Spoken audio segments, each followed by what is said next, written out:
Alors, bonjour à tous. L'objectif donc de ce temps étant de travailler à la maison. Je vais essayer de vous accompagner pendant ces quelques vidéos et ces quelques chapitres, comme on l'avait dit en cours lorsqu'on s'est présenté le programme vendredi dernier. Alors, je vous rappelle que donc cette vidéo est destinée au terminal L et au terminal ES, hein. Elle fait un bref rappel de ce qu'on a dit autour de la notion de vérité.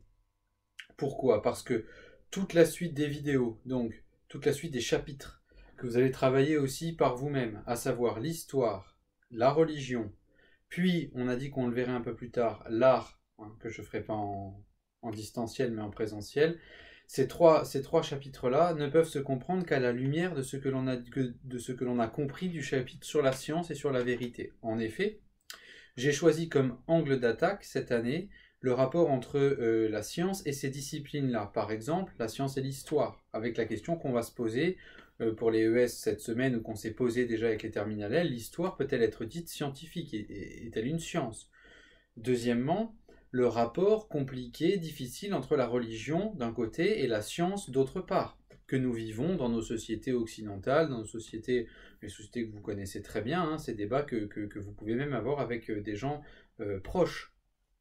Et enfin, mais plus tard, nous traiterons de ce rapport très, très étrange et très intéressant entre l'art et la science, hein, ce rapport à une autre forme de vérité sur laquelle nous nous pencherons beaucoup plus en détail beaucoup plus tard. Donc pour pouvoir faire traiter correctement ces deux notions, histoire et religion, vous avez besoin d'un petit rappel, hein, pour ceux qui n'étaient pas là, puis parce que j'ai déjà eu quelques questions sur ce rapport à la vérité. Donc on s'est posé la question comme celle-ci. Donc là, je vais résumer très brièvement, hein, ce qu'on a fait en long moment en cours, hein. On s'est posé cette question: par quel chemin atteint-on la vérité? C'est-à-dire, au fond, quels sont les moyens qui sont à notre portée pour atteindre des connaissances certaines, pas des opinions, pas des connaissances qui n'en seraient en réalité pas de vraies, hein, mais des connaissances certaines sur lesquelles nous pouvons appuyer tout notre savoir de manière stable, solide. La première chose qui nous est donc venue à l'esprit, c'était de se dire si tout simplement il ne fallait pas partir d'une évidence qui nous expliquerait simplement que ce qui est certain, c'est ce que nous pouvons voir, toucher, entendre, sentir, etc. Bref, ce qui est accessible à nos sens. En effet, il est quand même assez difficile de dire que ce tableau qui est là derrière moi, que je peux toucher, cette couleur blanche même qui le caractérise, sont bien des connaissances réelles et absolument certaines. Il est très difficile de me faire croire une seule seconde que ce tableau-là n'existe pas, tellement la force de la connaissance sensible s'impose à moi. De la même manière, vous n'allez pas mettre en doute l'existence de la personne qui est à côté de vous, de vos parents, frères et sœurs qui sont avec vous dans cette maison. Vous n'allez pas mettre non plus en doute l'existence d'un certain nombre de choses qui sont en face de vous. Voilà l'évidence. Mais dès que l'on commence à analyser, c'est ce que l'on a fait avec Descartes, dès que l'on commence à analyser un peu plus profondément notre connaissance du réel, on peut s'apercevoir que cette connaissance sensible est insuffisante. Alors, je reviens sur cette petite expérience que nous avons fait en cours, l'expérience que fait Descartes. Si vous prenez une bougie, un morceau de cire, je regarde si j'en ai pas un là, mais j'en ai pas, si vous le prenez et que vous faites fondre, que vous allumez pardon, cette bougie, vous pouvez vous interroger sur la nature de la cire telle que vous la voyez. Vous la voyez solide, de couleur blanche ou d'une certaine couleur. Elle a une certaine odeur. Elle est assez dure, assez difficile à modeler. Elle est plutôt froide, tiède, selon la température. Mais bon, elle est plutôt froide. Et donc, vous avez une connaissance de la cire qui vous vient par vos sens. Maintenant, regardez allumer cette bougie, faites fondre la cire, et regardez en renversant la bougie ce qui se passe. Bien, vous voyez de la cire qui coule, et vous vous dites immédiatement, c'est la même cire. C'est la même cire qui coule de la bougie, et qui était précédemment sous forme solide dans le bâton de cire que vous aviez dans la main. C'est la même cire. Or, que vous disent vos sens? Eh bien, que la cire que vous voyez n'est plus solide mais liquide, qu'elle n'est plus froide mais chaude, qu'elle n'a plus d'odeur mais qu'elle est inodore, Bref, toutes les qualités sensibles que vous aviez associées à la cire précédemment, dans un certain contexte d'expérience, ne sont plus valides. Et pourtant, vous dites c'est la même cire. Il y a donc quelque chose qui dépasse les qualités sensibles. La cire est de la matière, la cire est de la substance étendue, bref, la cire est un corps, la cire est de la matière, et donc, ceci, vous ne l'obtenez pas par la connaissance de vos sens, vous l'obtenez simplement par réflexion. Tout ceci pour dire quoi? Tout ceci pour dire, chez Descartes, que la connaissance qui nous vient par les sens n'est pas à rejeter absolument et définitivement, elle est simplement à relativiser dans l'ordre de notre recherche. Quelle est notre recherche? Obtenir une connaissance certaine. Pour obtenir cette connaissance certaine, les sens ne sont pas le moyen favori. Ils ne sont pas le point de départ de la connaissance vraie. Quel est-il, ce point de départ? On l'a dit, notre raison, notre faculté de penser la réalité, notre intelligence, c'est-à-dire notre faculté à produire des concepts. Deuxième donc grande partie du cours, on a travaillé sur la manière dont notre intelligence, notre raison ou notre entendement, pour être plus précis, saisit la vérité de certaines propositions. Nous avons vu qu'il existait en réalité deux manières. Toujours en tout ce cours, on l'a fait avec Descartes, donc on suit un petit peu la pensée de Descartes. Nous avons vu deux grandes manières. Alors j'insiste sur ces deux grandes manières. La première, le premier chemin, est ce que l'on a appelé l'intuition. Le deuxième chemin, la déduction. J'insiste un tout petit peu là-dessus. Qu'est-ce que c'est qu'une intuition ? Avoir une intuition, pour nous, ne dit pas exactement la même chose que avoir une intuition en philosophie. On dit qu'on a une intuition quand on a un pressentiment, une connaissance, mais cette connaissance est tout sauf certaine. Donc c'est pas exactement ce que nous cherchons une connaissance certaine. L'intuition, c'est le coup d'œil, étymologie, le regard direct. L'intuition, c'est le coup d'œil ou le regard direct que nous portons sur une proposition et qui nous fait dire immédiatement « ceci est vrai ». Ceci est vrai et ne peut pas être faux. Immédiatement. Pourquoi ? Parce que nous n'avons recours à aucun raisonnement. La connaissance certaine nous vient dans l'intuition de manière directe, immédiate. Lorsque je vous dis par exemple, comme on l'a vu en cours, le tout est plus grand que la partie qui compose ce tout. Vous n'allez pas chercher à faire des réflexions immenses, vous n'allez pas vous prolonger votre raisonnement pendant des heures. Vous saisissez immédiatement qu'il ne peut pas en être autrement. Que si la partie de pizza que je découpe était plus grande que la pizza elle-même, il y aurait quelque chose d'inconcevable pour vous, et donc, la vérité qui consiste à dire que le tout est plus grand que la partie qui la compose, cette proposition-là s'impose à vous avec la force de l'évidence. C'est l'évidence de l'intuition. La déduction, quant à elle, est quelque chose que vous connaissez assez bien. Déduire, c'est passer de certaines propositions à d'autres propositions par étapes, logiquement, pour aboutir à la fin à un raisonnement. La connaissance que nous avons déduite est donc une connaissance médiate et non pas immédiate. Médiate, qu'est-ce que cela veut dire? Cela signifie qu'elle passe par le raisonnement, au moyen du raisonnement. Une connaissance déduite est une connaissance donc qui passe par étapes. Une connaissance intuitive est une connaissance directe ou immédiate. Nous avons donc vu qu'il existait un certain nombre de propositions saisies immédiatement comme vraies, et nous voyons que certaines autres connaissances que nous avons, par exemple en mathématiques, mais dans d'autres domaines, sont des propositions qui sont déduites. Nous avons ensuite, une fois qu'on a placé ces deux notions, nous avons ensuite constaté que ce que nous appelons de manière favorite aujourd'hui la démonstration, en réalité, appartient au genre de la déduction. Qu'est-ce que c'est qu'une démonstration? Une démonstration est un raisonnement, c'est-à-dire qui part de propositions que nous avons appelées des principes, pour ça je vous renvoie au cours pour ne pas faire une vidéo trop longue, hein.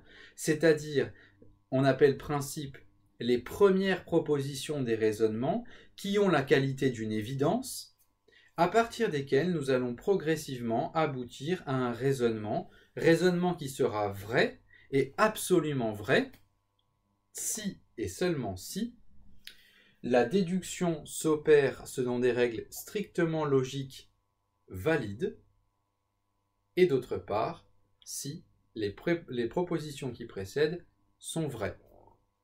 Que veut dire ici un raisonnement valide et logique? Je vous renvoie ici à la feuille que je vous ai envoyée. Vous avez 3 colonnes, hein, 3 raisonnements, 1, 2 et 3, à partir des chats, des mammifères et des chiens. C'est les raisonnements qu'on a fait en cours. Et puis vous allez essayer de revoir, hein, dans le diaporama ce que j'ai dit autour de validité et vérité du raisonnement. La démonstration, hein, suppose un raisonnement valide, hein, un raisonnement logique valide, et part de prémices étant les propositions qui précèdent, vraies, soit évidentes, soit précédemment démontrées, ou déjà démontrées. Ce mode de connaissance de la vérité est très intéressant, les mathématiques l'utilisent énormément, même essentiellement, et aboutissent à des connaissances absolument certaines. Rappelez-vous que ce que vous avez démontré en mathématiques n'est pas vrai simplement pour la classe de terminale ES du micro-lycée de Sénart, n'est pas vrai simplement pour le professeur de mathématiques que vous avez en face de vous, mais est vrai pour toutes les classes, tous les élèves du monde entier, tous les professeurs de mathématiques. Cette vérité démontrée en ce sens précis, hein, cette vérité mathématique absolument certaine, est d'une puissance par rapport à notre recherche incroyable, mais elle a un gros défaut. Un gros défaut, si on peut dire, c'est qu'elle ne contient pas de vérité nouvelle. Démontrer, c'est dérouler quelque chose qui est déjà contenu dans les principes. C'est donc développer quelque chose qui est quelque part déjà connu. Qu'apprend-on de nouveau? Qu'apprend-on même de vrai sur le réel qui nous entoure? La déduction que nous avons faite tout à l'heure relative aux chiens, aux chats, aux mammifères, hein, tout à l'heure, c'est-à-dire dans le cours précédent sur la fiche, ou bien les démonstrations que vous faites en mathématiques, ne vous apprennent pas beaucoup de choses sur la réalité extérieure telle que vous la voyez, telle que vos sens aussi vous la renvoient. Il y a donc, après cette recherche-là de la vérité par le raisonnement, une autre manière d'appliquer le raisonnement à une recherche de la vérité, cette fois-ci plus ancrée dans la réalité. Et c'est, troisième point, ce que l'on a dit autour de la méthode expérimentale. La méthode expérimentale étant la manière qu'a la raison, hein, de s'approcher de la réalité avec cette intention de vérité, de la connaître véritablement. Je passe sur une grosse partie du cours, hein, parce que vous avez tous les documents, le texte de Claude Bernard, hein, qui décrit dans la fiche que je vous ai envoyée par mail les étapes de la pensée scientifique. Retenons simplement ces 3 choses. Premièrement, que lorsqu'un scientifique ou lorsque nous essayons d'approcher une connaissance certaine de la réalité, nous l'abordons sur un angle très spécifique qui est l'angle de la théorie et de l'expérience ou de l'expérimentation. Ce qui vient en premier, dit Claude Bernard, c'est l'idée. Il dit dans son texte le sentiment. Ici, entendre le terme dans un sens très fort, hein, pas simplement un sentiment, une affection, hein, mais une volonté, une idée, hein, une idée forte, une théorie forte sur la réalité. Cette idée va donner naissance à un système d'hypothèses. Ce système d'hypothèses peut être assez complexe ou peut être assez simple, quoi qu'il en soit, doit être expérimenté, testé dans l'expérience pour pouvoir être validé, terme technique corroboré, ou pour pouvoir être invalidé, terme technique réfuté. On a travaillé pas mal de textes, pas mal de thèses de Karl Popper. Pour ceux qui ont des difficultés, vous m'envoyez un message, je peux vous renvoyer une petite vidéo, un petit lien vers des collègues qui ont fait une vidéo sur Karl Popper, assez simple, assez basique, mais assez bien faite. Voilà. Basique, simple, mais bien faite.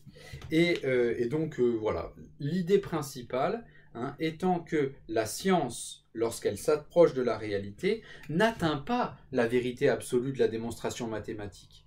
Elle ne l'atteint pas, mais elle, par sa démarche, se propose d'atteindre une certaine vérité qui vaut jusqu'à ce que l'expérimentation invalide ou réfute la théorie qui a été proposée. Ceci veut dire deux choses.